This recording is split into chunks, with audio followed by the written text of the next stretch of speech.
Islamic দলগুলো এক হয়ে যে সমাবেশ করেছে এবং আমরা জানি যে এর আগেও জামাত ইসলাম সহ অন্যান্য দল থেকে এই দাবিটা ছিল যে ইসলামিক দলগুলোর ভোট বাক্স যেন এক হয় এবং কালকে বেশ কিছু দাবি এসেছে এই সমাবেশ থেকে। আপনি কিভাবে দেখছেন? দেখুন, বাংলাদেশের প্রচলিত জিনিস আছে, সেটা হলো কি যে এই যে সংখ্যানুপাতের নির্বাচনের একটা কথা আসছে ওই সমাবেশ থেকেই, পিআর পদ্ধতি যেটা, ওটা আলটিমেটলি কিন্তু কত শতাংশ ভোট পায় সেই অনুযায়ী অত শতাংশ আসন। এটা প্রচলিত অর্থ যদি জানতেন সবাই বলবেই যে এদের জনসমর্থন নাই, এদের জনসংখ্যা কম, ভোটার এদের কম দেয়, এই কারণে তারা এই কৌশলটা অবলম্বন করতেছে। এবং এইটা বলা অমূলক কিছু নয়, এটা যৌক্তিক তাদের মত, মানে যারা এটা বলতেছে। আপনি আমাকে যদি প্রশ্ন করেন নিরপেক্ষভাবে, প্রথমে আসতে হবে পার্লামেন্টের কাজটা কি। 53 বছর যাবত আমি দেখতেছি পার্লামেন্ট কি করে আসছে। পার্লামেন্ট পিডব্লিউডির ইঞ্জিনিয়ারকে ডেকে এনে কথা বলে। পার্লামেন্টের সদস্যরা একেবারে এমন কোনো উন্নয়নমূলক কাজ নাই যেখানে অংশগ্রহণ করে না। এগুলো পার্লামেন্ট মেম্বারের কাজ নয়। এবং এইগুলা করে বলেই সংবিধান 100 ভাগ মূর্খ লোকরে পারমিট করে এমপি হওয়ার জন্য, কেননা সংবিধানে বলা নাই শিক্ষাগত যোগ্যতাটা কি।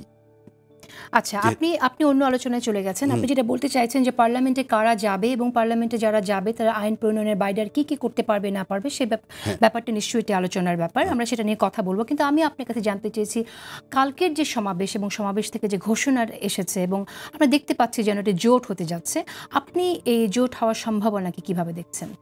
জোট হতে পারে, কারণ আপনি যদি ইসলামী দলগুলোকে দেখেন, আপনি যদি জোট স্ট্রং হবে কতখানি, আপনার ভোটের যে রেশিও, তাতে আমরা যেটা মার্কেটে গবেষণা করে পাই হার্ডলি 7 to 10% ভোট তাদের আছে।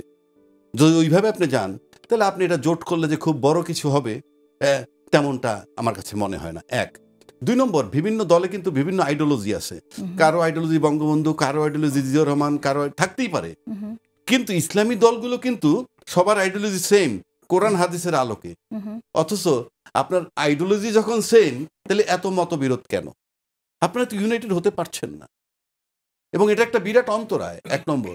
2 নম্বর, এই যে ইসলামী দলগুলো আমরা যেভাবে দেখে আসছি, তাতে আমরা ইসলামের কঠিন রূপটারই বেশি প্রকাশ পাই। বেশি কঠিন রূপটা প্রকাশ পাইলে কি হয়, মানুষের অনীহা তৈরি হয়। তা না হলে দেশের 90% মুসলমান, আপনার সমর্থন এত কম কেন? 90% তো মুসলমান, 92% মুসলমান, তাহলে আপনার সমর্থন এত কম কেন? এটা বললে হয়তো তারা আমার উপরে খেপতে পারে, কে বলছে, কিন্তু ইনফ্যাক্ট আমরা তাই দেখি। তাহলে আপনার মনে হয় যে তারা এটা জেনেই জোটটা করছে, যেহেতু আমাদের সমর্থন কম, আমরা এক ভোট বাক্সে গেলে তারা তাদের দিকটা দেখছে। এবং আমি ব্যক্তিগতভাবে এটার যৌক্তিকতা পাই। কেন পাই? তারা কখনো ক্ষমতায় যাবে না, এটা আমি নিশ্চিত করে বলে দিচ্ছি। কিন্তু আপনি যখন পার্লামেন্টে আইন প্রণয়ন করবেন, তখন তো সব মতের লোক আপনার থাকা দরকার। আপনি যদি আইন করে ফেলবেন, আপনি দেখেন যদি 100 ভোট হয়, ইতিমধ্যে এই আলোচনাটা হয়েছে, 100 ভোটের মধ্যে যদি দুদুভাইদের ভোট 35টা বা 40টা আছে ফর এক্সাম্পল, বাকি 60-65টা কিন্তু তাদের বিরুদ্ধে। তাহলে 35-40টা ভোট নিয়ে আপনি 65% লোকের শাসন করবেন, এটা তো যৌক্তিক না। কারণ 65% লোকের তো মত, নানান মত আছে। আচ্ছা, আমরা এই প্রসঙ্গে আসবো, কারণ পিআর পদ্ধতিতে নিম্নকক্ষে আলোচনা, আমার মনে হয় যে আমরা অনেক দূর পর্যন্ত আলোচনা দেখেছি, দলগুলো বসেছে এবং কথা হয়েছে। সর্বশেষ যেটা আমরা জানতাম যে উচ্চকক্ষে পিআর হবে কিনা সেরকম একটি আলোচনা ছিল, কিন্তু এখন গতকালের সমাবেশে আমরা দেখলাম চরমনাইয়ের পীর এবং সেখানে গোবিন্দচন্দ্র প্রামাণিক এখানে ছিলেন এবং তারা বলছেন যে পিআর পদ্ধতি নিম্নকক্ষে না হলেও নির্বাচনে তারা যাবেন না, এবং ঠিক জামাতের নেতাও একই কথা বলেছেন। তো আপনার কাছে জানতে চাইছি যে ঠিক এই সময়ে এসে নিম্নকক্ষের পিআরকে সামনে আনার কারণটাকে যদি অন্য কেউ ভুলভাবে ব্যাখ্যা করে, যেটা নির্বাচনকে পিছিয়ে দেওয়ার জন্য একটা অভিসন্ধি কিনা, আপনি সেটার ব্যাখ্যায় কি বলবেন, কি জবাব দেবেন? নির্বাচন পিছানোর সাথে কোনো সম্পর্ক নেই, এটা সংস্কারের আলোচনা হচ্ছে। আর নির্বাচন পিছানোর যেটা বলেন, সেটা কিন্তু লন্ডনে একটা প্রেস কনফারেন্স হয়েছে। সেই প্রেস কনফারেন্সে কি বলছে, মধ্য ফেব্রুয়ারি ধরে নিছে বর্ডার লাইন, নির্বাচন হতে পারে মধ্য ফেব্রুয়ারিতে। কিন্তু প্রশ্ন হচ্ছে, তার আগে কিন্তু কিছু বিষয় দৃশ্যমান হতে হবে। তার ভিতরে জুলাই চার্টার, সংস্কার এবং বিচার, এগুলো একটা দৃশ্যমান অগ্রগতি দেখতে হবে। আচ্ছা, এখন এই দৃশ্যমান অগ্রগতি যদি আপনি দেখেন, আপনি তো ফেব্রুয়ারি পর্যন্ত ওয়েট করতে পারবেন না, আপনাকে তো নভেম্বরে তফসিল দিতে হবে। সুতরাং আপনি বড়জোর অগাস্ট সেপ্টেম্বরের মধ্যে এটা দৃশ্যমান হতে হবে। এটা গেল নাম্বার 1।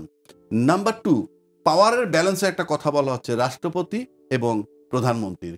আপনি যদি শুধুমাত্র সংসদ সদস্যদের ভোটে প্রেসিডেন্ট বানান, ধরেন পাওয়ার ব্যালেন্স করা হইলো যে দুদুভাই প্রেসিডেন্ট, আমি প্রধানমন্ত্রী, আমরা একে অপরকে ছাড়া চলতে পারবো না, একজন আরেকজনের উপর নির্ভরশীল।